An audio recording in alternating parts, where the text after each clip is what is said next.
The autumn rain fell in relentless sheets over London, turning the cobblestone streets into rivers of mud and making the gas lamps flicker like dying stars. Inside the grand ballroom of Harrington House, however, the glittering assembly of England's finest nobility remained blissfully insulated from the tempest outside, their jewels catching the candlelight as they waltzed and gossiped with equal enthusiasm. Lady Delilah Montfort stood near one of the tall windows, her gloved fingers unconsciously tracing patterns on the cool glass as she watched the rain streak down the panes. At 23, she was considered a beauty even in a room full of beautiful women. Her auburn hair was arranged in an elegant coiffure that allowed soft curls to frame her heart-shaped face, and her gown of ivory silk embroidered with delicate silver thread complemented her porcelain complexion and unusual violet-blue eyes. "You look positively melancholy, sister," came a familiar voice beside her. "Surely the spectacle of London's most eligible bachelors making fools of themselves should provide some amusement." Delilah turned to see her elder brother, Philip Montfort, the Marquis of Ashford, regarding her with that particular expression of brotherly concern that always made her feel simultaneously protected and suffocated. At 30 years of age, Philip cut an imposing figure in his perfectly tailored evening clothes, his dark hair and aristocratic features drawing admiring glances from several young ladies across the room. "I was merely thinking how strange it is," Delilah replied softly, "that we dance and laugh while outside people struggle through the storm with nowhere warm to go." Philip's expression softened. "Your tender heart does you credit, Delilah, but you mustn't let such thoughts trouble you on an evening meant for enjoyment. Father would want you to be happy." The mention of their father, who had passed away 2 years prior, brought a familiar ache to Delilah's chest. The late Marquis had been a kind man, devoted to his children, and his death had left a void that still felt raw. "I know," she murmured, forcing a small smile. "Forgive me. I shall endeavor to be more cheerful." "That's my girl." Philip squeezed her hand gently. "Now I believe Lord Hartley is approaching with the clear intention of requesting your next dance. Try not to discourage the poor fellow entirely. He's harmless enough, even if he does prose on about his hunting dogs." Delilah suppressed a sigh as her brother moved away, leaving her to face the approaching Lord Hartley with as much grace as she could muster. But before the gentleman could reach her, a sudden hush fell over the ballroom. Not complete silence, but a noticeable drop in conversation, like a wave of whispers moving through the crowd. She turned toward the entrance, her curiosity piqued, and felt her breath catch in her throat. A man stood at the top of the grand staircase, surveying the assembly with an expression of cool indifference that somehow commanded attention more effectively than any dramatic entrance could have done. He was tall, well over 6 feet, with broad shoulders that filled out his perfectly cut black evening coat. His hair was dark as midnight, worn slightly longer than current fashion dictated, and his face possessed the kind of stark, masculine beauty that seemed carved from granite. High cheekbones, a strong jaw, and a mouth that looked as though it had forgotten how to smile. But it was his eyes that truly arrested Delilah's attention. Even from across the room, she could see they were the color of storm clouds, a deep, penetrating grey that seemed to see through pretense and artifice to the truth beneath. Those eyes swept across the ballroom with deliberate slowness, as though cataloguing every face, every reaction, and then they found hers. The impact was physical. Delilah felt heat flood through her body, from the tips of her satin slippers to the crown of her carefully arranged hair. Her heart began to race in a manner entirely unbecoming to a gently bred lady, and she was suddenly acutely aware of every breath she took, every flutter of her pulse at her throat. The stranger's gaze held hers for what felt like an eternity, but could only have been seconds. Something flickered in those grey eyes, surprise perhaps, or recognition, though they had never met. She was certain she would have remembered such a man. Then slowly, deliberately, he inclined his head in the slightest of acknowledgments. The corner of his mouth lifted in what might have been the ghost of a smile, though it was gone so quickly she couldn't be sure it had been there at all. Delilah found herself frozen, unable to look away, unable to respond with the polite nod that etiquette demanded. Her cheeks burned with a flush she was powerless to prevent, and she felt as though every person in the room must surely notice her discomposure. "Heavens!" whispered a voice beside her, making her jump. Lady Beatrice Ashworth, her closest friend since childhood, had appeared at her elbow, her pretty face alight with excitement. "Do you know who that is?" "No," Delilah managed, her voice barely above a whisper. Should I? That, Beatrice said with barely suppressed glee, is Damien Alistair, the Duke of Valebrook. Or rather, he was the Duke before the scandal. Good gracious, I thought he was dead, or at least permanently abroad. No one has seen him in London for nearly 8 years. Delilah's attention snapped to her friend. What scandal? But before Beatrice could answer, their hostess, the Countess of Harrington, had descended upon the mysterious Duke with warm exclamations of welcome, and the spell that had held the room captive began to break. Conversation resumed, though Delilah noticed many eyes still drifting toward the tall figure now being introduced to various members of the assembly. The scandal, Beatrice continued in an urgent whisper, drawing Delilah slightly away from Lord Hartley, who still hovered nearby with increasing befuddlement, involved accusations of cheating at cards. Dreadful business. His father, the old Duke, died shortly after. Some say of shame, though officially it was apoplexy. Young Damien disappeared immediately after the funeral. No one knew what became of him. How terrible, Delilah murmured, her eyes drawn inexorably back to the Duke despite her best efforts. He was speaking with the Countess now, his manner polite but distant, and she found herself wondering what those 8 years of exile had been like. What could bring a man back after such disgrace? They say he went to India, Beatrice added, clearly relishing her role as purveyor of gossip. Made an enormous fortune there through trade and investments. There were rumors of, well, less respectable pursuits as well. Gambling houses, prize-fighting rings, that sort of thing, though of course no one knows for certain. Delilah barely heard her friend's words. Across the crowded ballroom, the Duke of Valebrook had turned his attention from the Countess and was once again looking directly at her. This time his gaze was even more intense, more searching, as though he were trying to solve some puzzle that she represented. "He's coming this way," Beatrice hissed, gripping Delilah's arm with barely contained excitement. "Oh my word, he's actually walking toward us." Indeed, the Duke had begun to move through the crowd with the focused determination of a predator stalking prey. People stepped aside to let him pass, some with expressions of curiosity, others with barely concealed hostility. Delilah noticed several gentlemen exchange dark looks, and she saw Lord Pemberton actually turn his back as the Duke approached. But Damien Alistair seemed utterly indifferent to the mixed reception. His eyes never left Delilah's face, and she felt her pulse hammering so loudly in her ears that she was certain everyone around her must hear it. He stopped before her and executed a bow that was flawlessly correct, yet somehow managed to convey a certain sardonic amusement at the formality of it all. "Forgive my presumption," he said, and his voice was like dark velvet, deep and rich with an undertone of something dangerous. "But I find I cannot spend another moment in this assembly without making your acquaintance. I am Damien Alistair, Duke of Valebrook." Up close, he was even more overwhelming. He stood so near that Delilah could smell the subtle scent of sandalwood, and something else. Something wild and untamed that spoke of distant places and dangerous adventures. His grey eyes, which she had thought cold from across the room, now seemed to burn with an intensity that stole the very breath from her lungs. She began, then had to pause to steady her voice. "I am Lady Delilah Montfort, Your Grace. This is my dear friend, Lady Beatrice Ashworth." She saw something flash across his face at the mention of her surname, something dark and almost painful, but it was gone so quickly she might have imagined it.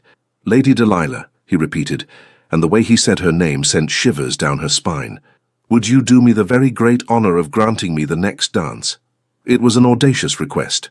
They had no proper introduction, and given the whispers about his past, accepting his invitation would certainly cause talk.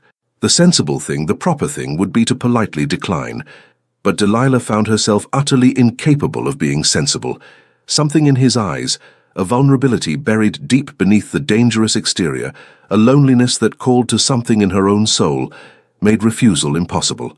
"I would be delighted, Your Grace," she heard herself say, and placed her gloved hand in his outstretched palm. The moment their hands touched, even through the barrier of their gloves, Delilah felt a jolt of electricity that seemed to race through her entire body. From the way Damien's eyes widened fractionally, she knew he had felt it too. He led her onto the dance floor just as the orchestra began a waltz. The dance was still considered slightly scandalous in some circles due to the close proximity it required, but Delilah couldn't bring herself to care about propriety as Damien's hand settled at her waist and drew her into the first turn. "You dance beautifully, my lady," he said, his voice low enough that only she could hear it beneath the swell of music. "As do you, Your Grace," she replied, though in truth she was barely aware of the steps. Her entire consciousness seemed focused on the points where their bodies touched, his hand at her waist, her hand in his, the scant inches that separated them as they moved together. "I must confess," Damien continued, and she heard a note of something almost like wonder in his voice, "I did not expect to find you here tonight." "Did you expect to find someone else, then?" Delilah asked, surprised by her own boldness. A shadow crossed his face. "I expected to find enemies and ghosts," he said quietly. "I did not expect to find this." "And what is this, Your Grace?" He was silent for a moment, his grey eyes searching hers with an intensity that made her feel as though he could see into her very soul. When he finally spoke, his voice was rough with emotion. "I have spent 8 years hardening my heart, Lady Delilah, 8 years learning to feel nothing but cold purpose. And yet one look across a crowded room has undone all of that work in an instant. I do not know what to call this feeling, but it terrifies me far more than anything I faced in my exile." Delilah's breath caught. No gentleman had ever spoken to her with such raw honesty, such unguarded emotion. "I feel it too," she whispered, barely aware that she was speaking. "From the moment our eyes met, I felt as though something fundamental had shifted in the world."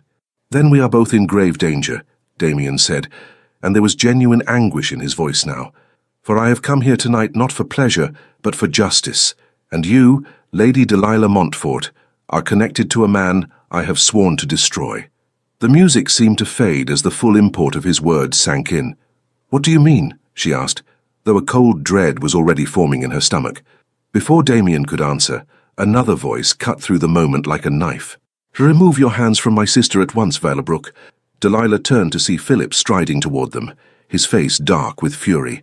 The music continued, but other dancers were beginning to notice the confrontation, slowing in their steps to watch. Damien released Delilah immediately and stepped back, though his eyes never left Philip's face. The expression Delilah saw there made her blood run cold. It was pure, undiluted hatred, barely leashed, and all the more terrible for its control. "Ashford," Damien said, his voice now utterly devoid of the warmth it had held moments before. "How pleasant to see you after all these years."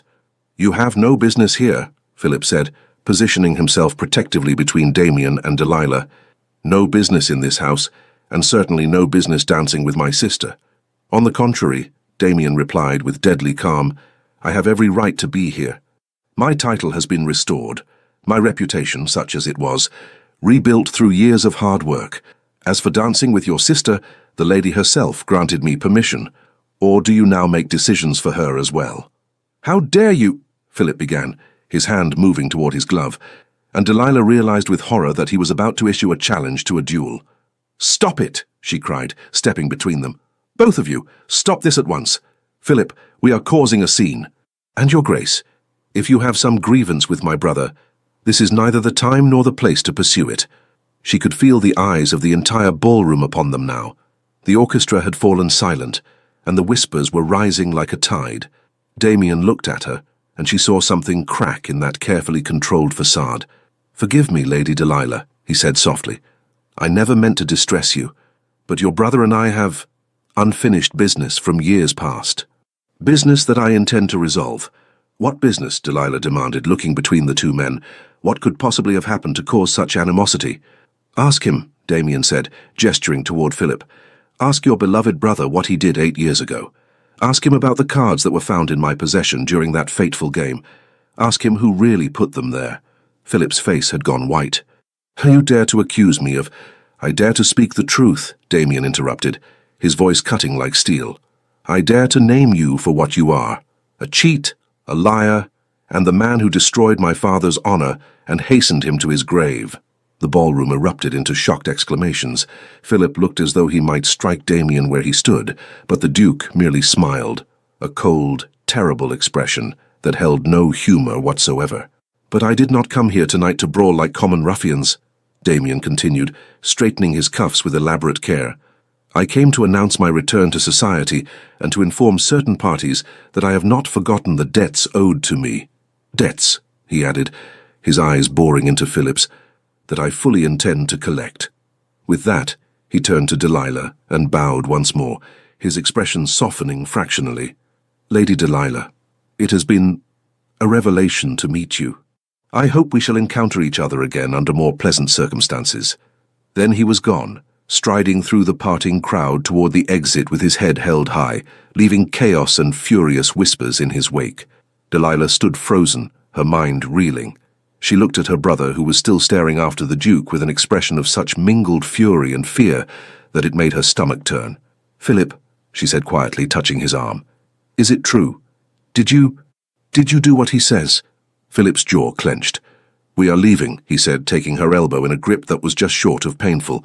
"Now. But I want to know—" "Not here, Delilah," he hissed, practically dragging her toward the exit. "We will discuss this at home, not in front of half of London's society." As their carriage pulled away from Harrington House, Delilah stared out into the rain-soaked night and felt tears prick her eyes. In the span of a single dance, her world had been turned upside down.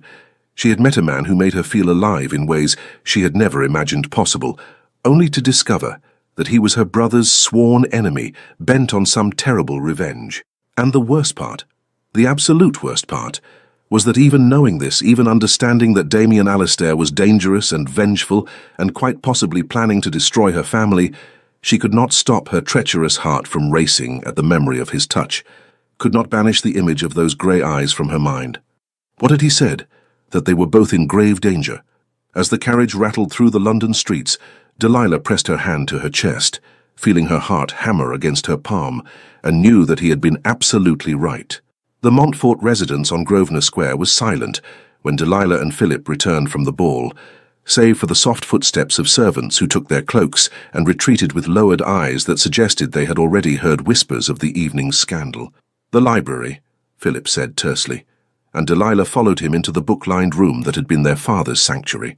Even now, 2 years after his passing, the scent of his favourite tobacco still seemed to linger in the air. Philip moved to the sideboard and poured himself a generous measure of brandy, downing half of it in one swallow before turning to face her. In the candlelight, he looked older than his 30 years, the lines around his eyes more pronounced, his shoulders carrying a weight that seemed to bow them. "You want the truth," he said flatly. "Very well, Delilah. You shall have it." She settled into one of the leather armchairs, her hands folded tightly in her lap to keep them from trembling. "Did you cheat at cards? Did you frame the Duke of Valebrook?" Philip laughed, a bitter, hollow sound. "Frame him? Good God, is that what he told you?" "He suggested it," Delilah replied, trying to keep her voice steady. "He said you put marked cards in his possession during a game. He said you destroyed his father's honor and hastened his death." "And you believe him?" Philip's voice was sharp. "A man you met but an hour ago whose reputation was ruined by his own foolish pride and reckless behavior." "I don't know what to believe," Delilah said quietly. "That is why I am asking you, brother. Please, just tell me what happened." Philip drained the rest of his brandy and set the glass down with more force than necessary. For a long moment he stood with his back to her, staring at the rain streaming down the windows. "It was 8 years ago," he finally said. "I was 22, barely a year into my title after father's illness had forced him to retire from public life. Damien Alistair was different then. Arrogant, certainly, but there was a lightness to him, a joy in life that I confess I envied. He had everything: title, wealth, a father he adored, and who adored him in return." "What happened?" Delilah prompted when he fell silent. "There was a card game at White's.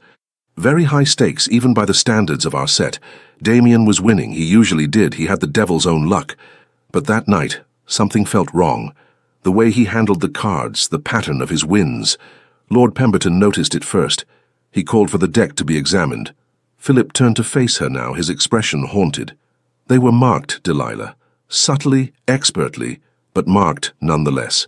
And when they searched Damien's coat, they found 2 more decks, identically marked, hidden in the lining."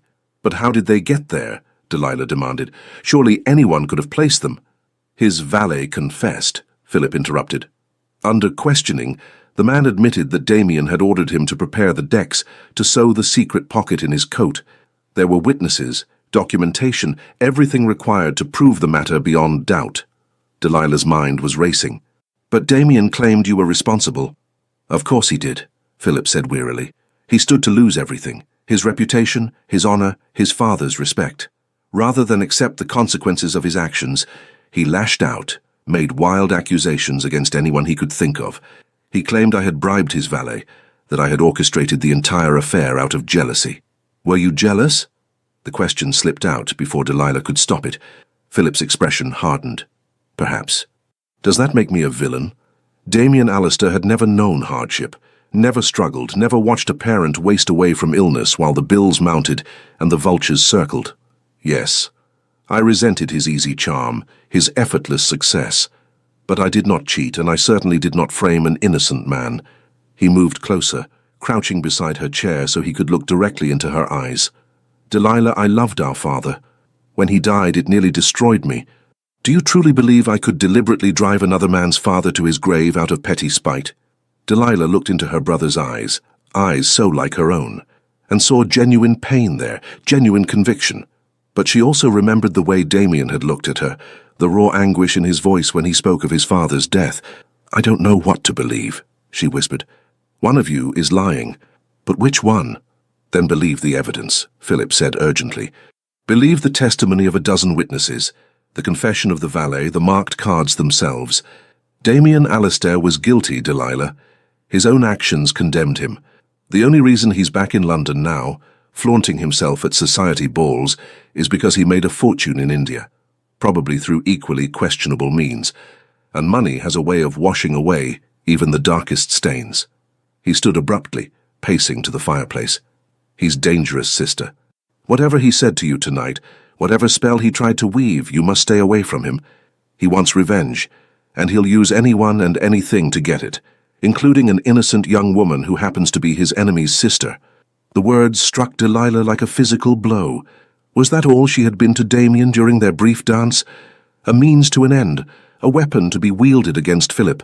But no, she had seen his face when their eyes first met across the ballroom. That surprise, that wonder had been genuine. She was certain of it, wasn't she? I'm going to bed, she said quietly, standing. This has been overwhelming. Philip caught her hand as she moved toward the door. Promise me, Delilah. Promise you'll stay away from him. She looked at her brother, her protector, her only living family, and felt torn between loyalty and this wild, inexplicable pull toward a man who was, by all accounts, her enemy. I promise to be careful, she said at last, which was not quite the promise he had asked for, but all she could give. That night, sleep eluded her.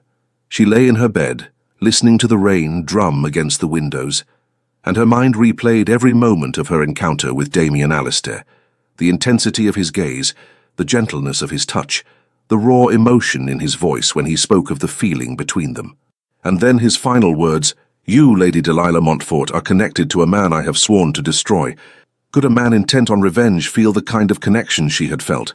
Could hatred and whatever this was coexist in the same heart? She didn't know, but as dawn began to break over London, painting the rain-washed sky in shades of pearl and rose, Delilah made a decision. She would not simply accept either man's version of events. She would seek the truth for herself, no matter where it led. 3 days passed before Delilah saw Damien Alistair again, 3 days during which she made careful inquiries among her acquaintances, gathering fragments of information about the scandal that had driven him from London. The story, she discovered, was more complex than either man had presented it. Yes, the marked cards had been found. Yes, the valet had confessed. But the valet himself had disappeared shortly after giving his testimony, and rumors suggested he had come into a considerable sum of money around the same time. Moreover, several gentlemen who had been present that night admitted, in private, that the evidence had seemed almost too perfect, too conveniently arranged. The thing is, Lady Beatrice confided during an afternoon call, her voice dropping to a conspiratorial whisper, my cousin was there that night, and he said Lord Pemberton seemed almost gleeful when the cards were discovered, as though he had been expecting it. And you know Pemberton and your brother were thick as thieves back then. Are they still close? Delilah asked, trying to sound merely curious rather than desperately interested. Oh, less so now.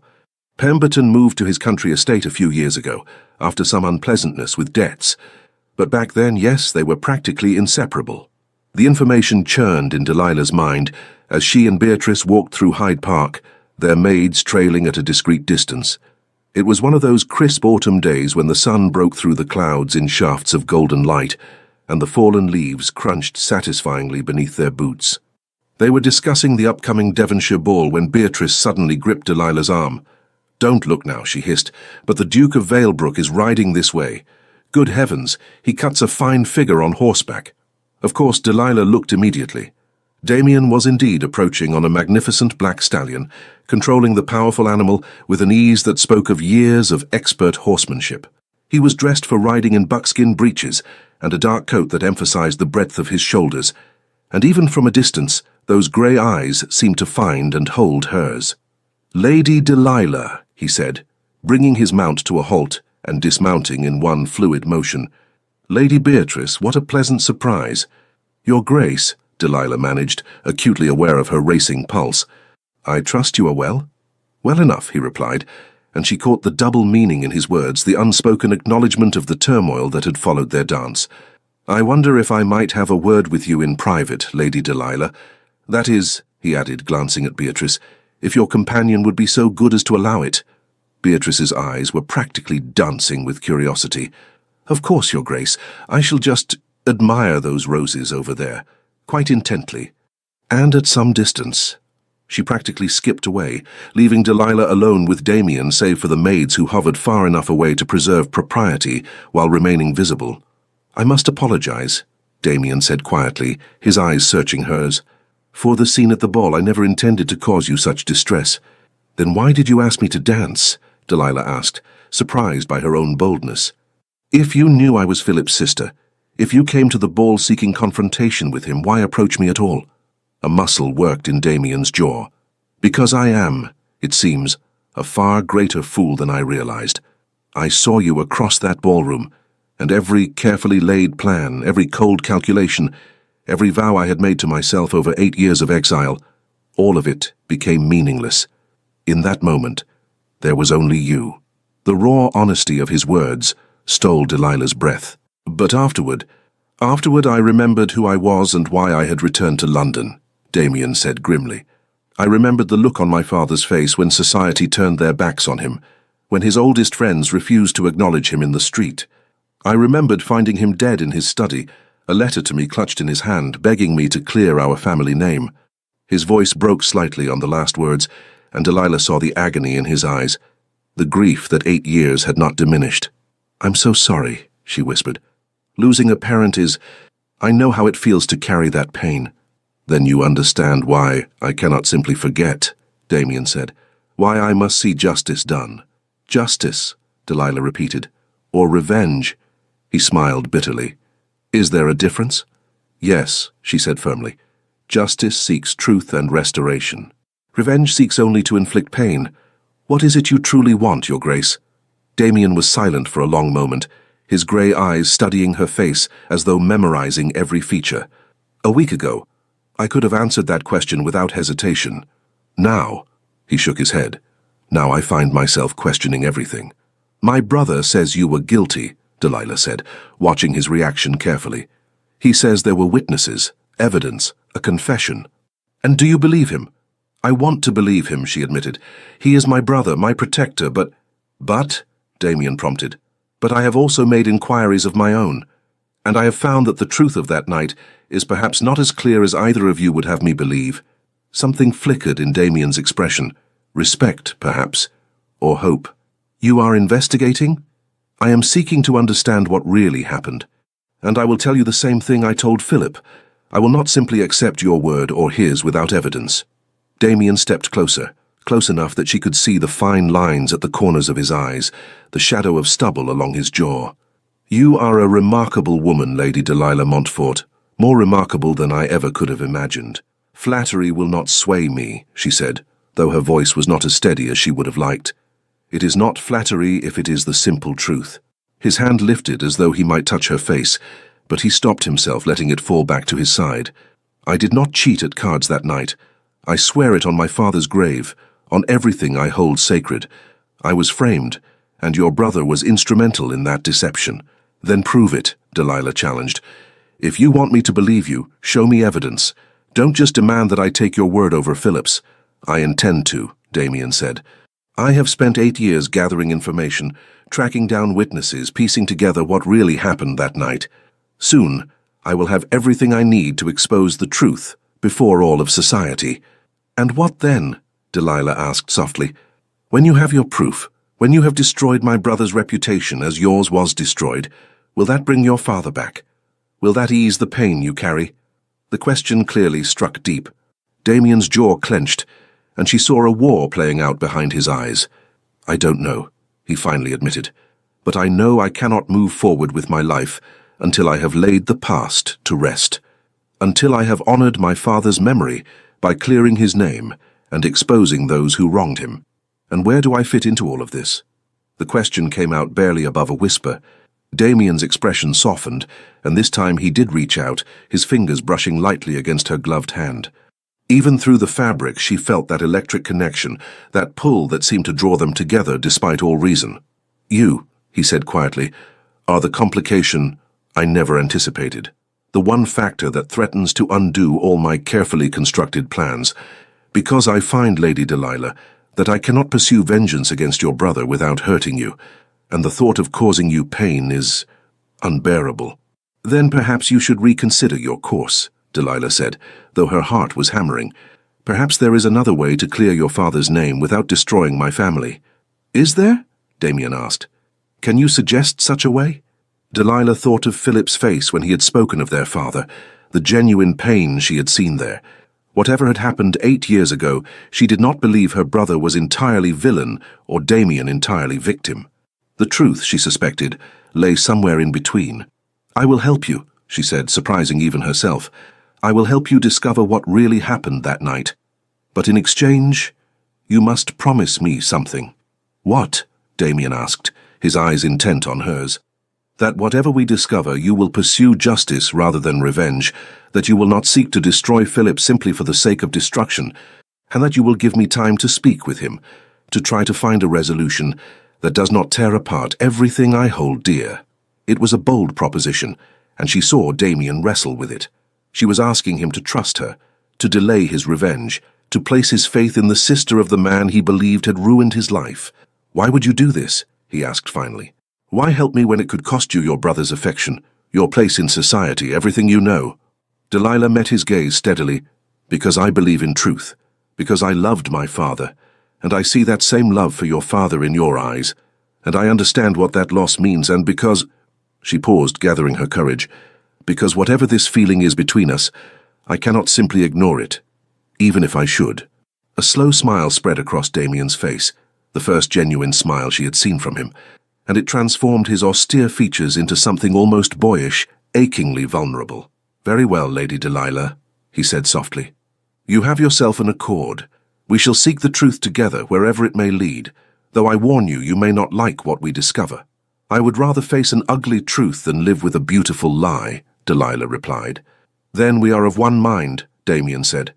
He raised her hand to his lips and pressed a kiss to her gloved knuckles, a gesture that was perfectly proper, yet somehow felt scandalously intimate. Until we meet again, my lady. As Delilah watched him mount his horse and ride away, she felt Beatrice materialize at her elbow. Well, her friend demanded.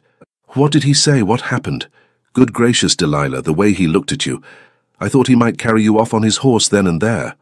We are going to find the truth, Delilah said, still watching Damien's retreating figure. About what happened 8 years ago. About who was really responsible for his ruin. Are you mad? Beatrice gasped. Delilah, that could destroy your brother. Or it could exonerate him, Delilah countered. Either way, I must know. I cannot build any future, with Damien or anyone else, on a foundation of lies and unanswered questions. Beatrice squeezed her hand. Then I shall help you, whatever you need, wherever this investigation leads. Though I confess, I'm rather hoping it leads to you becoming a duchess. The Duke of Velbrook is devastatingly attractive when he smiles.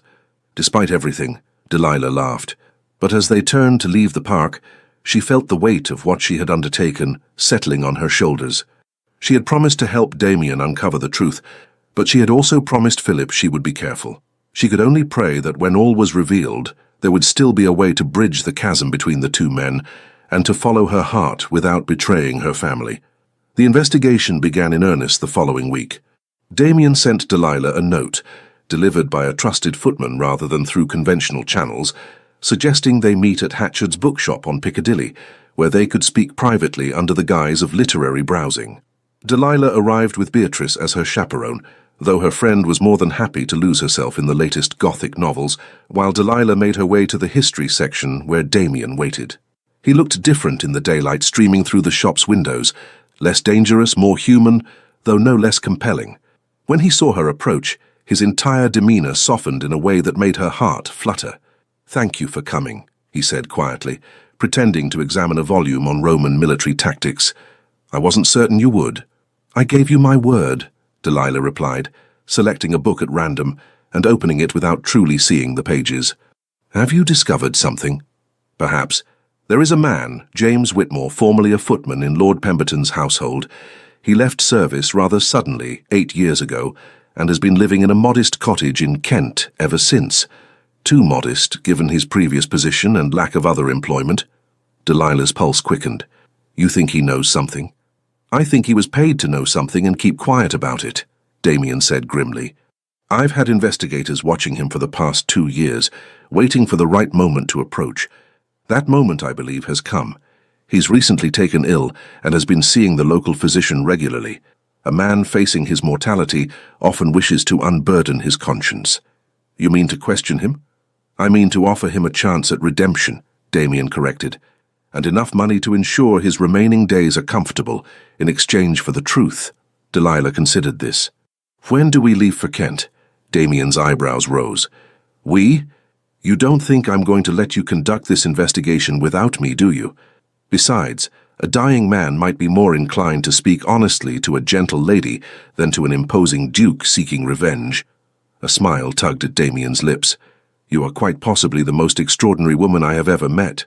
"Flattery, Your Grace," Delilah reminded him, though she couldn't help but smile. "Truth, my lady," he countered, "though I must point out that travelling to Kent together would be scandalous in the extreme. Your reputation will be protected by Beatrice's presence and that of your carriage driver and my maid. We shall tell everyone I am visiting a sick aunt. It's thin, but it will suffice if we're discreet." Damien studied her for a long moment, his grey eyes searching hers.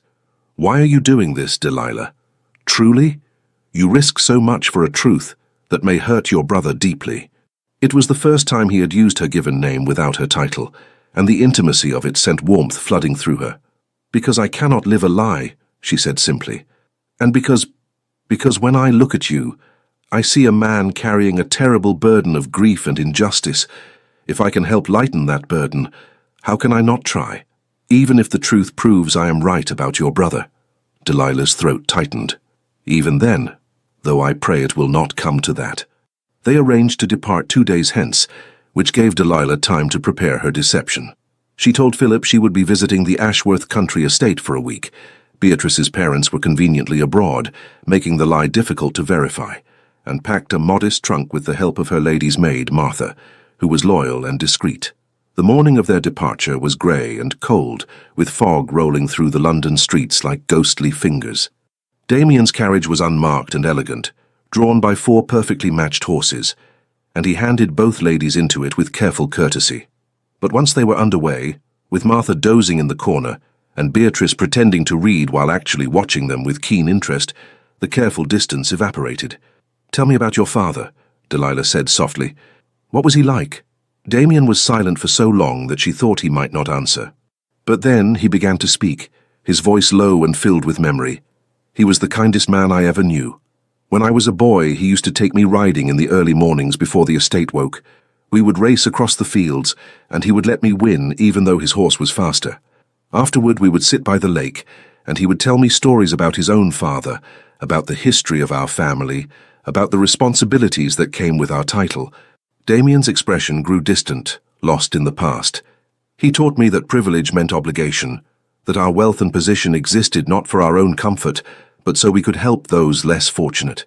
He established schools on our estates, improved the workers' cottages, made sure no tenant went hungry in hard times." "He sounds wonderful," Delilah murmured. "He was. And when the scandal broke, when society turned on us, it destroyed him. Not because he cared about his own reputation, but because he believed I had betrayed everything he taught me. He died thinking his only son was a cheat and a liar. Damien's voice cracked, and Delilah saw him swallow hard, fighting for composure. Without thinking, she reached across the carriage and took his hand. This time neither of them wore gloves, and the contact of skin against skin was electric. "I'm so sorry," she whispered. "To lose a parent is terrible enough, but to lose them believing the worst of you, I cannot imagine such pain." "Tell me about your father," Damien said, his fingers tightening around hers. "Please, I would like to know."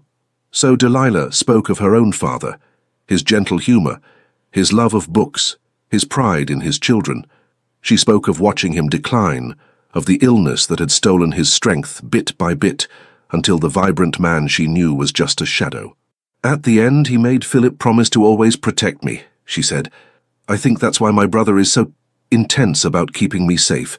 He sees it as his sacred duty, the last promise he made to our father." "Which makes me the enemy," Damien said quietly. "A threat to both you and him." "Not a threat," Delilah corrected. "Just complicated." They fell into silence, but their hands remained joined. Across from them, Beatrice had given up all pretense of reading and was watching them with unabashed fascination. "This is absurdly romantic," she declared, "like something from one of my novels. Star-crossed lovers, family feuds, mysterious investigations in the countryside. All we need is a highwayman attack to make it perfect." "Please don't wish for such things," Martha said, rousing from her apparent sleep. "I have no desire to be robbed, thank you very much." Despite the tension, they all laughed, and the mood in the carriage lightened. Damien began telling stories of his years in India, the heat and chaos of Calcutta, the breathtaking beauty of the Taj Mahal, the adventures and misadventures that had helped him build his fortune. "I lived a dozen different lives in those 8 years," he said, "some of them not entirely respectable. I gambled, I fought, I made deals with merchants and maharajas. I did whatever was necessary to survive and prosper." "Did you enjoy it?" Delilah asked. "The adventure, the freedom?" "Parts of it," Damien admitted. "There was something liberating about being stripped of everything, title, reputation, home, and having to build myself anew. But I was always aware that I was running from grief, from injustice, from the truth of what had been done to me." "And now you've stopped running," Delilah said. "Now I've stopped running," he agreed, his grey eyes locked on hers. "Though I'm not certain what I'm running toward instead." The words hung in the air between them, weighted with possibility and danger. They reached the village in Kent by late afternoon. The cottage where James Whitmore lived was modest, but well-maintained, with a neat garden and smoke curling from the chimney. Damien helped the ladies from the carriage, and they approached the door together. A middle-aged woman answered their knock, her expression wary when she saw the quality of their clothing. "We're here to see Mr. Whitmore," Damien said gently. "We understand he's been unwell. We've come as old acquaintances, bearing news he may wish to hear." The woman, Whitmore's sister as it turned out, hesitated, but something in Damien's manner must have reassured her. She led them into a small sitting room where a thin, grey-haired man sat in a chair by the fire, a blanket across his lap, despite the warmth. James Whitmore's eyes widened when he saw Damien. "Your Grace," he whispered, and there was fear in his voice, but also something else. Relief, perhaps. "Mr. Whitmore," Damien said, settling into a chair across from the older man, while Delilah and Beatrice remained standing. "I believe you know why I've come." "I wondered if you would," Whitmore said quietly. 8 years I've waited, expecting you to appear at my door. 8 years of this weight on my conscience." "Then let us ease that weight," Damien said. "Tell me the truth about what happened the night of that card game. Tell me who paid you to lie and why." Whitmore's hands trembled. "You must understand I was desperate. My mother was ill, needed expensive physicians. Lord Pemberton offered me more money than I could earn in 10 years of service if I would just help him with a small matter." "What small matter?" Delilah asked gently, moving closer. Whitmore looked at her, then back at Damien. "He wanted me to plant marked cards in your coat, Your Grace, and when the time came to swear that you had ordered me to do it, that you had planned the whole scheme." The words fell like stones into a still pond, sending ripples of shock through the room. "Why?" Damien asked, his voice tightly controlled. "Why did Pemberton want to destroy me?" "It wasn't just about you," Whitmore said miserably. "It was about money, huge sums of money. Lord Pemberton was drowning in gambling debts, had been for years. The Marquis of Ashford, your brother," he added, looking at Delilah, "had loaned him money, quite a lot of it. But Pemberton couldn't pay it back. He needed a way to wipe the debt clean. Delilah's blood ran cold. What do you mean? The Marquis was young, newly into his title, and desperate to establish himself among his peers. Pemberton convinced him that if they could remove the Duke of Valebrook from society, there would be opportunities. The Duke's investments, his properties, his business ventures, everything would be up for acquisition. They could divide the spoils and use the profits to settle Pemberton's debts. And Philip agreed to this? Delilah asked, her voice barely above a whisper. Whitmore looked pained. I don't know all the details of their arrangement, my lady. I only know what Pemberton told me, that the Marquis had provided the marked decks, had helped plan the timing of the revelation, that they were partners in the enterprise. Damien had gone very still, his face carved from stone. And my valet? The one who confessed? Bribed, just as I was. Paid handsomely and sent abroad with enough money to live comfortably for the rest of his days. Whitmore's eyes filled with tears. I'm sorry, Your Grace, I'm so terribly sorry. I knew it was wrong, but my mother... I convinced myself that you were rich, that you could weather the scandal, that no real harm would be done. But when I heard your father had died, when I realized what we'd truly cost you... He broke off, coughing, and his sister hurried to bring him water. Why didn't you come forward? Damien asked. If your conscience troubled you so much, why maintain the lie all these years? Fear, Whitmore said simply. Pemberton made it clear that if I ever spoke the truth, I would have an accident, a fatal one. And the Marquis, he had the power and influence to make me disappear without anyone asking questions. I was a coward, Your Grace. I chose my own life over your honor, and I've paid for that choice every day since. Silence fell over the room. Delilah felt as though the ground had dropped out from beneath her feet. Philip, her kind, protective brother, had been part of a conspiracy to destroy an innocent man for profit. I'll swear to all of this, Whitmore said. Before a magistrate, before anyone you choose.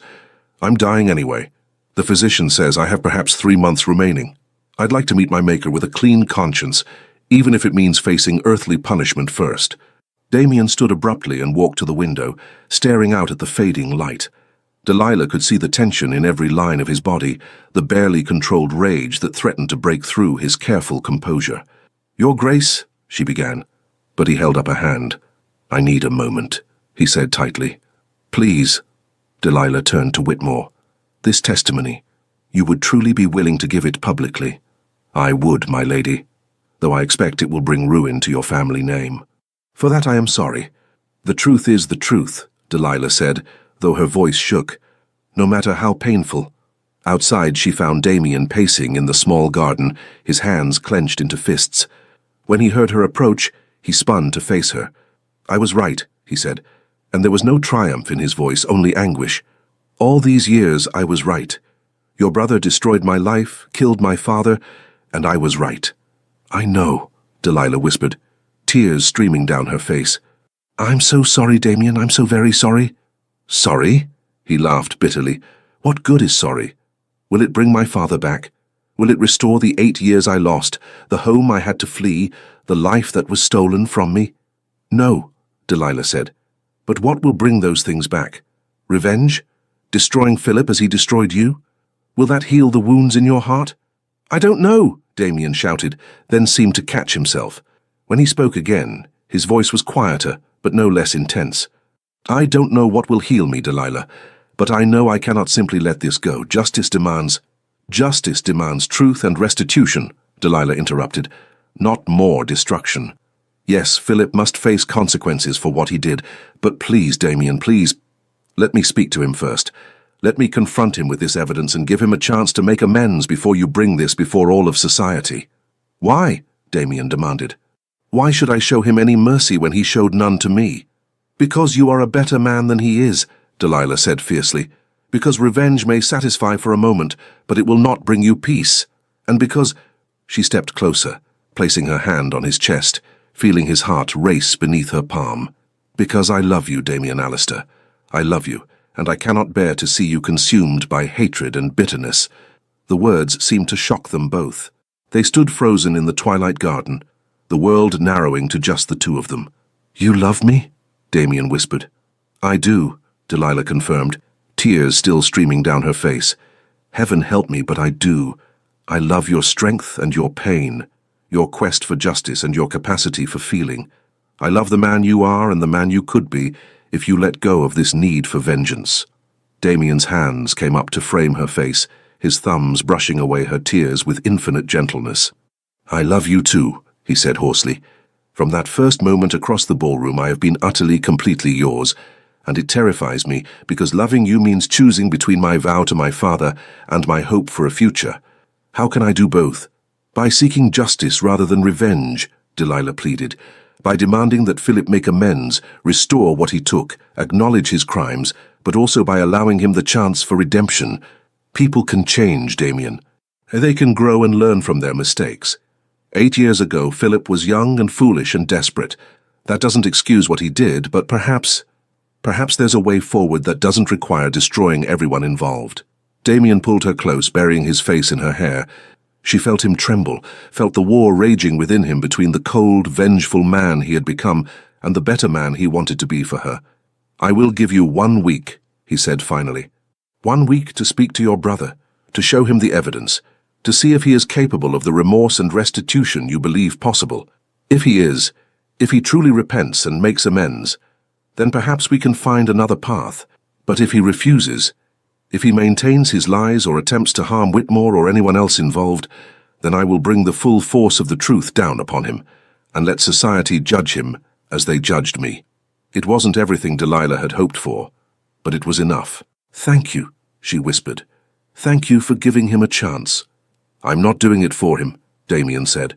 "I'm doing it for you, for us, for the possibility of a future where I am not defined by my past." He kissed her then, gentle and desperate and full of promise. When they finally broke apart, both were breathless. "We should return to London," Delilah said. "I need to speak with Philip as soon as possible." The journey back was silent, each of them lost in thought. But as London's lights began to appear in the distance, Damien took Delilah's hand once more. "Whatever happens," he said quietly, "know that you have changed me, that loving you has already given me something I thought lost forever: hope." Delilah squeezed his hand, praying that hope would be enough to carry them through the storm that was coming. Delilah returned to Grosvenor Square late that evening, her mind churning with how to approach Philip. She found him in the library, as she had expected, reviewing estate accounts by candlelight. "Delilah," he looked up with surprise and relief. "I thought you were at the Ashworth estate. When did you return?"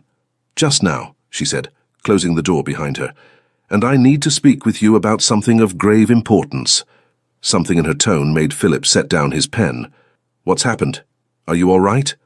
"I'm fine," Delilah said, settling into the chair across from his desk. "But I need you to tell me the truth about something, Philip. The whole truth, with no evasions or half-truths." His expression became guarded. "About what?" "About what really happened 8 years ago. About Damien Alistair and the card game at White's. About Lord Pemberton and Mark Dex and a man named James Whitmore." The colour drained from Philip's face. Where did you hear that name?" "I've just returned from Kent, where Mr. Whitmore told me everything. How Pemberton paid him to plant the cards in Damien's coat, how he was instructed to lie about Damien ordering him to do it, and how you provided the marked decks and helped plan the entire scheme." Philip stood abruptly, his chair scraping against the floor. "That's preposterous. You can't possibly believe—" "Don't!" Delilah interrupted, her voice sharp. "Don't insult me with more lies, Philip. Whitmore is dying, and he's willing to swear to everything before a magistrate. The truth is coming out whether you acknowledge it or not. The only question is whether you'll face it with honor or continue to hide behind deception." Philip's face worked through a series of expressions: denial, anger, fear, before finally settling on something like defeat. He sank back into his chair, suddenly looking much older than his 30 years. "How did you find him?" he asked quietly. "Damien has been investigating for years. He never believed he was guilty, and he was right not to." At the mention of Damien's name, Philip's jaw clenched. "So you've allied yourself with him? Against your own family?" "I've allied myself with the truth," Delilah corrected, "and with justice. 2 things you apparently abandoned 8 years ago." A long silence stretched between them. Finally, Philip spoke, his voice heavy with exhaustion. "You want to know what happened? Very well. I'll tell you." He poured himself a generous measure of brandy and drank deeply before continuing. "When Father fell ill, I inherited not just his title but also his debts. Debts I hadn't known existed, hidden away in ledgers he never shared with me. We were on the brink of ruin, Delilah. The estate, this house, everything. It would have all been lost. So you conspired to ruin an innocent man? Delilah asked, unable to keep the disgust from her voice. I conspired to save our family, Philip shot back. Pemberton came to me with a plan. Valebrook was rich, successful, and arrogant. If we could discredit him, his business ventures would fail. His properties could be purchased cheaply, and we could rebuild our fortune. It seemed victimless. A few years of social exile for Valebrook, financial salvation for us. Victimless? Delilah's voice rose. His father died of the shame, Philip. Damien was forced into exile, stripped of everything he knew and loved. How can you possibly call that victimless? Philip flinched. I didn't know the old Duke would die. I didn't anticipate that. And I told myself that Damien was young, resilient, that he would recover, rebuild. I convinced myself I was doing what was necessary to protect you, to protect what Father had left us. You convinced yourself of a lie to excuse your own greed and cowardice, Delilah said coldly. Perhaps, Philip admitted, his shoulders sagging. Perhaps I did, and I've lived with that guilt every day since. Do you think I don't know what I did was wrong? Do you think I sleep easily at night? I don't know what you think anymore, Philip. I thought I knew you, thought you were honorable and good. Now I wonder if I've ever truly known you at all. I am still your brother, Philip said desperately. Still the same man who held you when you cried after Father died, who taught you to ride, who has always tried to protect you. By building that protection on lies and theft and the destruction of an innocent man, Delilah interrupted. That's not protection, Philip, that's corruption. He was silent for a long moment, staring into his brandy glass. When he spoke again, his voice was barely audible. What does Valebrook want? My ruin? Public humiliation? A duel? He wants justice, Delilah said. And I've convinced him to give you one chance, one opportunity to make amends before he brings this evidence before society. Philip's head snapped up. What kind of amends? Full confession, public acknowledgement of what you did, financial restitution for what Damien lost, his business ventures, his properties, everything that was taken when his reputation was destroyed, and a formal apology before witnesses, admitting your crime and clearing his name completely. That would destroy me, Philip whispered. Everything I've built, my position in society, my prospects for marriage, all of it would be gone. Yes, Delilah said without sympathy, just as Damien's were gone 8 years ago. The difference is that you will deserve your fate, whereas he did not. Philip stood and moved to the window, his reflection ghostly in the dark glass. And if I refuse? Then Damien will bring Whitmore before a magistrate, will present all the evidence he's gathered, and will ensure that the full truth comes out in the most public and humiliating way possible. At least if you confess voluntarily, you retain some measure of dignity. Dignity? Philip laughed bitterly. There's no dignity in confessing to cheating and conspiracy.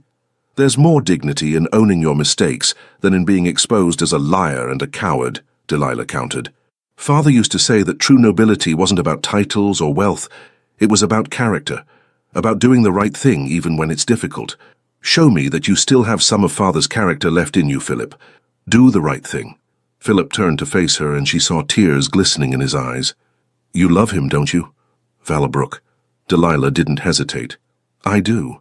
How can you love the man who will destroy your family?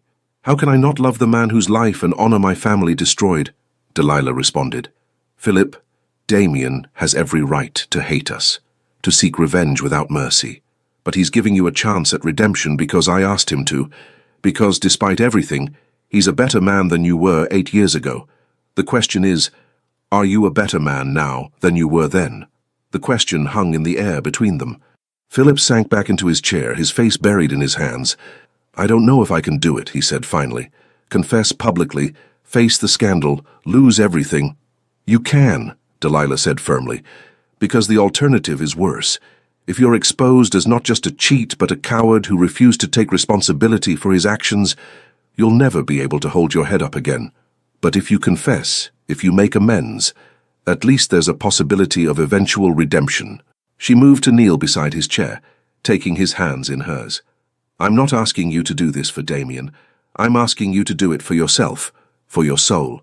Father would want you to make this right, no matter the cost. Philip looked at her. really looked at her, and she saw the moment something broke inside him, the careful walls of justification and self-deception crumbling to reveal the guilt and shame he'd been carrying for 8 years. "You're right," he whispered. "God help me, but you're right. I've been a coward, hiding from what I did, convincing myself I had no choice. But there's always a choice, isn't there? I chose wrong 8 years ago, and I've been choosing wrong ever since by maintaining the lie." "Then choose right now," Delilah urged. "It's not too late, Philip. It's never too late to do the right thing." He squeezed her hands tightly. "If I do this, if I confess and make amends, will you forgive me?" Delilah felt tears sting her eyes. "Eventually, yes. But you need to forgive yourself first, and you need to earn Damien's forgiveness through your actions, not just your words." Philip nodded slowly. "Very well. Tell Valebrook I'll meet with him. Tomorrow, if he wishes. I'll do what needs to be done." Relief flooded through Delilah. "Thank you, brother.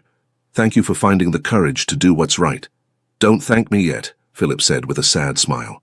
"I haven't actually done anything yet except agree to ruin myself." "You've done more than that," Delilah said. "You've chosen honor over comfort. That's no small thing."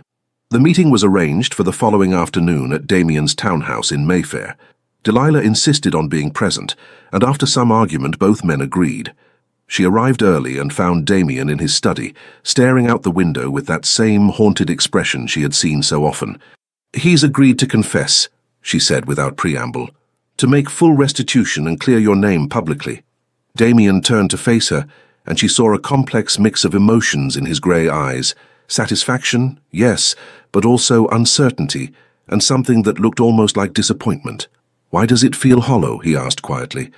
"I've spent 8 years wanting this moment, planning for it, dreaming of the day when the truth would come out and justice would be served.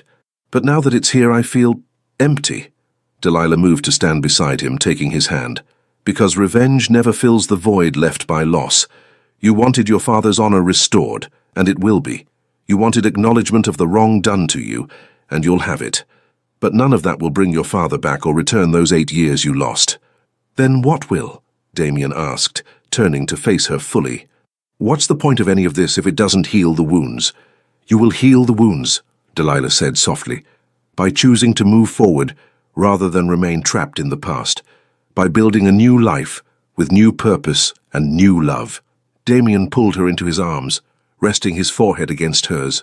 "You're my new life, Delilah. You're the only thing that makes any of this bearable." "Then let this be an ending," she urged. "Let Philip's confession and restitution be the final chapter of this old story, so we can begin writing a new one. Together." Before Damien could respond, the butler announced Philip's arrival. Delilah felt Damien tense, saw his expression shift to something harder, more controlled.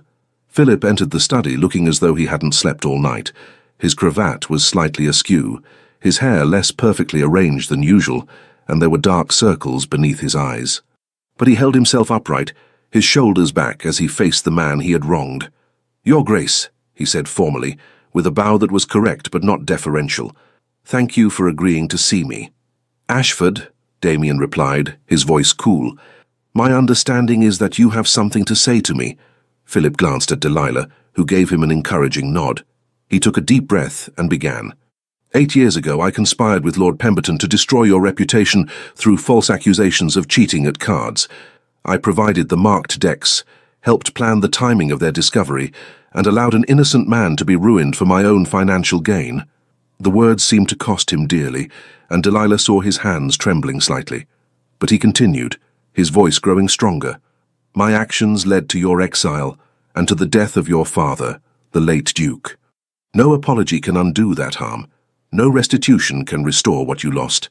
But I am here to acknowledge my crimes, to clear your name completely, and to make whatever amends are within my power." Damien remained silent, his grey eyes fixed on Philip's face with an intensity that was almost predatory. "I will make a full public confession," Philip continued. "I will restore to you the business ventures and properties that were taken when your reputation was destroyed. I will personally ensure that every member of the Ton knows the truth of what happened, and that you were innocent of all charges." "Why?" Damien asked abruptly. "Why now, after 8 years of silence? What has changed?" Philip's eyes flicked to Delilah again. "My sister helped me see that I've been living a lie, that the guilt and shame I've carried have poisoned everything good in my life. I can't undo the past, but I can face it honestly and try to build something better going forward." "How very noble of you," Damien said, and there was a bitter edge to his voice. "Tell me, Ashford, if Delilah hadn't uncovered the truth, would you have ever come forward? Or would you have been content to let me carry the stain of your crime for the rest of my life?" Philip flinched but didn't look away. "Honestly, I don't know. I'd like to think I would have eventually found the courage to confess, but I can't say that with certainty. I was a coward 8 years ago, and I remained one until my sister forced me to confront what I'd done." "At least you admit it," Damien said. He moved to his desk and pulled out several documents. "These are the papers detailing the properties and business ventures I want restored. The total value is approximately £50,000. Can you manage it?" Philip went pale, but nodded. "It will require selling some properties and taking on debt. But yes, I can manage it." "Good. I also want a written confession, signed and witnessed, detailing exactly what you did, and exonerating me completely. That confession will be presented to the membership committee at White's and to the editors of the major newspapers." "You'll have it," Philip agreed. "And finally," Damien continued, his voice hardening, "I want your word that you will never attempt to interfere in my relationship with your sister, that you will not try to prevent our marriage or turn Delilah against me." Philip's jaw clenched, but he nodded. "You have my word, though I reserve the right to challenge you to a duel if you ever cause her pain." Despite everything, Damien's lips twitched in what might have been the ghost of a smile. "Fair enough. I would expect no less from a brother." The tension in the room eased fractionally. Philip pulled out a folded piece of paper from his coat. "I've already prepared a draft of the confession," he said, handing it to Damien. "My solicitor has reviewed it to ensure it's legally sound. All it needs are the signatures of witnesses." Damien read through the document carefully, and Delilah saw his expression shift as he absorbed the full scope of Philip's admission. When he looked up, there was something new in his eyes, not forgiveness exactly, but perhaps a grudging respect. "This will destroy your reputation," he said quietly. "You understand that?" "I do," Philip replied, "but it's no less than I deserve. And perhaps in time, if I live honorably from this point forward, I can rebuild something worth having." Damien was silent for a long moment, studying the man who had once been his enemy. Then he set down the confession and extended his hand. "I cannot say I forgive you, Ashford. The wounds are too fresh, the loss too great, but I can acknowledge that what you're doing now takes courage. Perhaps that's a start." Philip took his hand and they shook, not as friends, but as two men beginning the difficult process of moving forward from a shared tragedy. "For what it's worth," Philip said quietly, "I am truly sorry, not just for what happened to you, but for what happened to your father. He was a good man and he didn't deserve to die believing his son had dishonored him." Damien's jaw worked, and Delilah saw the sheen of tears in his eyes. "No, he didn't. Thank you for saying that." The formal business concluded, Philip turned to leave, but at the door he paused and looked back at his sister. "I hope he makes you happy, Delilah. Truly. Despite everything, I can see that you love him. And after what I've done, I have no right to stand in the way of your happiness. You're still my brother," Delilah said softly, "and I still love you, but you need to earn back my trust, and that will take time." "I understand," Philip said. "I'll spend however long it takes proving that I can be the man Father raised me to be." After he left, Delilah and Damien stood in silence for a long moment. Then Damien pulled her into his arms, holding her so tightly she could barely breathe. "Is it really over?" he whispered into her hair. "Can I truly let go of the anger and the need for revenge?" "It's over," Delilah assured him. "Justice has been served. The truth will come out, and your father's name will be cleared. Now you can heal." "Now we both can." Damien pulled back just enough to look into her eyes. "Marry me, Delilah. I know it's too soon. I know society will gossip, but I cannot spend another day without knowing you'll be mine. Marry me, and help me build a life worth living." "Yes," Delilah said, tears of joy streaming down her face. "Yes. 1,000 times yes." He kissed her then, deep and tender and full of promise. And in that kiss, Delilah felt the weight of the past finally beginning to lift, making way for a future bright with possibility. 3 months later, the scandal that erupted when Philip's confession became public was every bit as devastating as he had feared. Society was shocked, outraged, and endlessly fascinated by the revelation that one of their own had conspired to destroy an innocent man. Philip faced it all with quiet dignity, refusing to make excuses or seek sympathy.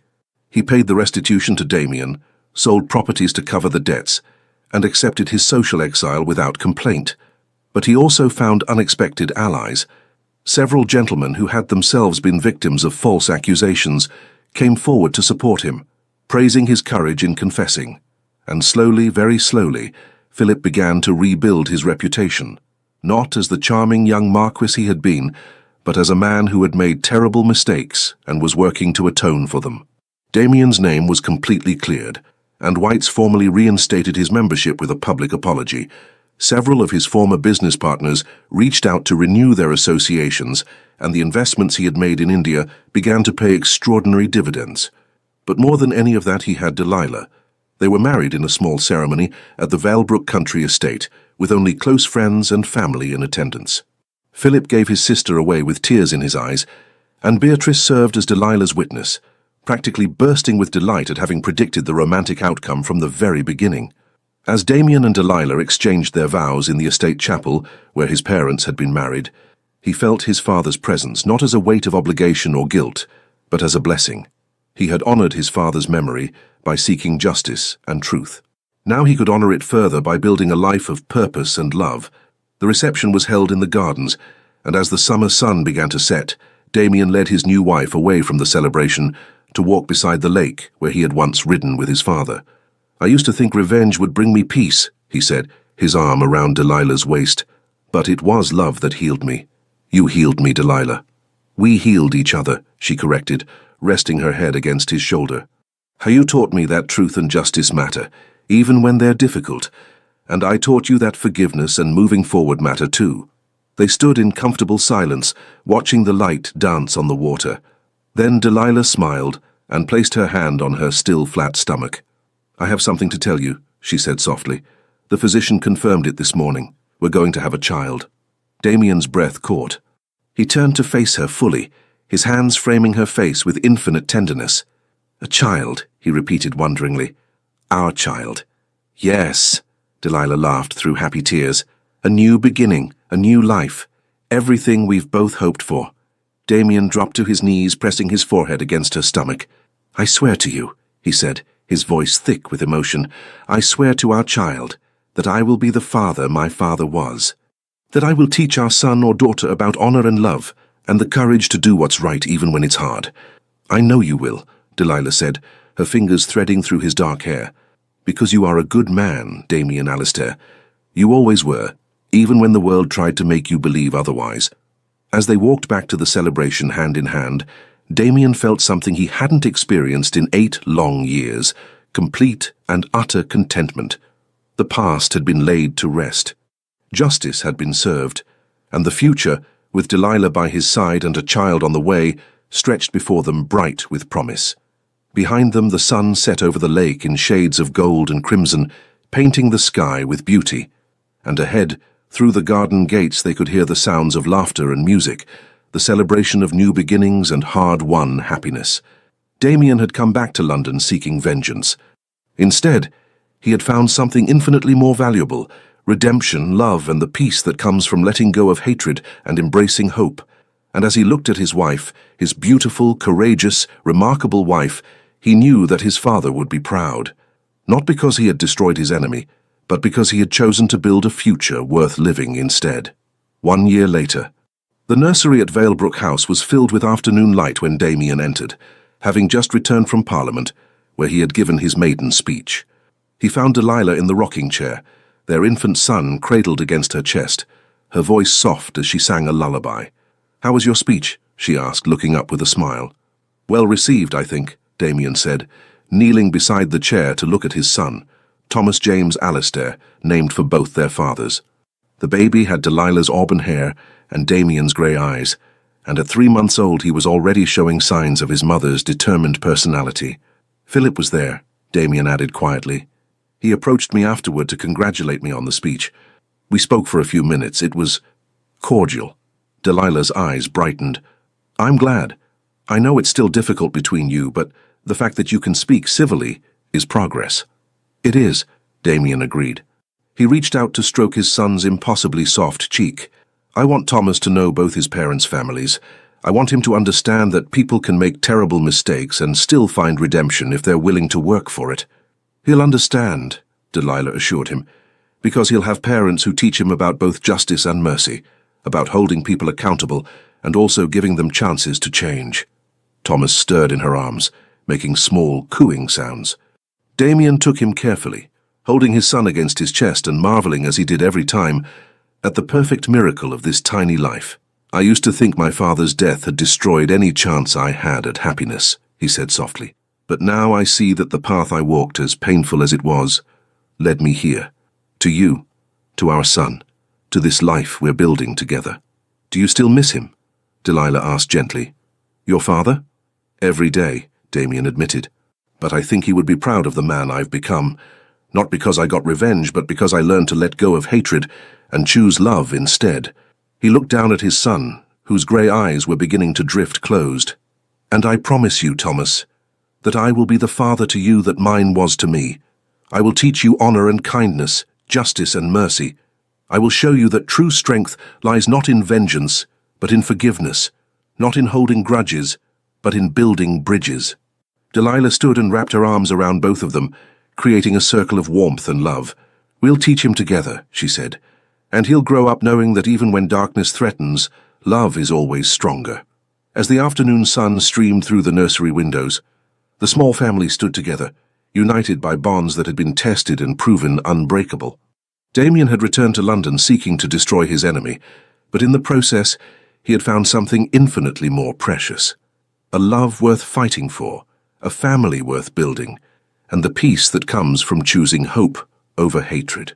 And in that moment, holding his wife and son, Damien knew with absolute certainty that he had finally, truly come home. The end. Dear listener, as you reach the end of Damien and Delilah's journey, I want you to take a moment and breathe deeply. Let their story settle into your heart. Damien spent 8 years carrying the weight of injustice, planning revenge that he believed would bring him peace.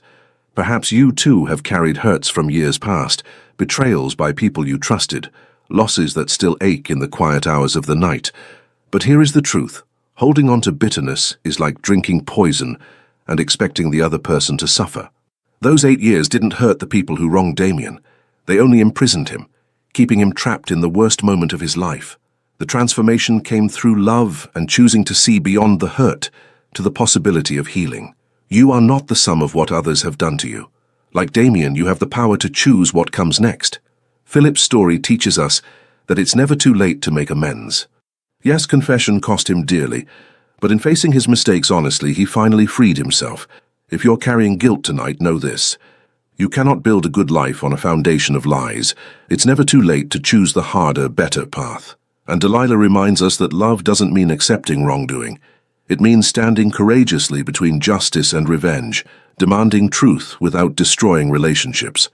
To you who have lived long enough to collect both wounds and wisdom, you have earned the right to let go, to release the grievances you've carried for decades.